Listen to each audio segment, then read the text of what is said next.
அனைவருக்கும் வணக்கம்.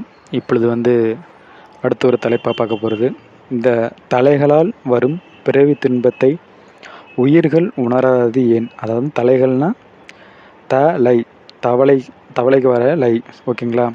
அதாவது என்னன்னா, இந்த ஆணவம், கண்மம், மாயை, இந்த மூணு நாளில் வர துன்பத்தை, இந்த பிறவி துன்பத்தை ஏன் உயிர்கள் உணரலை, அதை பற்றி சில பார்ப்போம். உலகம் துன்பத்தையே மிகுதியாக கொண்டது.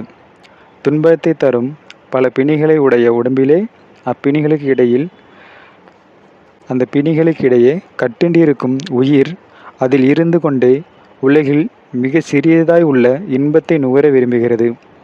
அந்நிலையை ஞானசம்பந்தர் ஓர் உவமையில் வைத்து விளக்கி காட்டுகிறார். பாம்பின் வாயில் அகப்பட்டுள்ள தவளையின் வாயில் பிடிபட்டிருக்கும் வண்டு அந்த நிலையில் தன் முன் உள்ள ஒரு பூவில் இருக்கும் சிறு துளி தேனை உறிஞ்சி உண்ண விரும்புதலை போன்றது என்கிறார். இங்ஙனம் அருளாளர் யாவரும் உலக துன்ப நிலையை நன்கு உணர்ந்திருப்பினும் மக்கள் அதனை சிறிதேனும் உணராருகிறார்கள். உலக வாழ்க்கையில் தம் உடலையும் பெண்டிர் பிள்ளைகள் சுற்றத்தர் ஆகிய இவர்களது உடல்களையும் ஒப்புதல் ஒன்றையே குறிக்கோளாக கொண்டு செயல்படுகிறார்களே அன்றி பெரியோர் சொற்கேட்டு அதன்படி நடக்க யாரேனும் விரும்புகிறார்களா?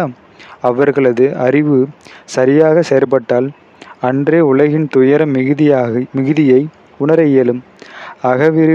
அகவிருளாகிய ஆணவத்தின் அதே நியாமிகா சக்தி, கீழ்ப்படுத்தும் சக்தி அவர்களை தவறான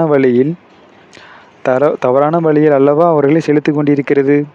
அதனால் உண்டாகும்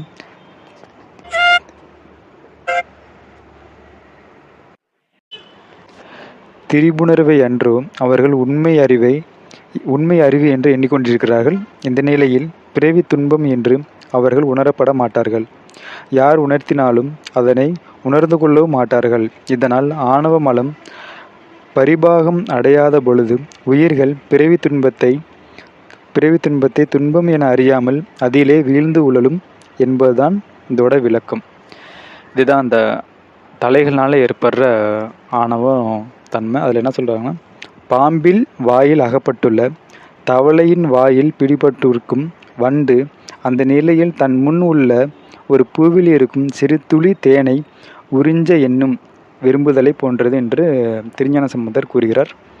இத்துடன் தலைப்பு முடிவடைகிறது. மீண்டும் அடுத்த ஒரு தலைப்பில் சந்திப்போம். நன்றி, வணக்கம்.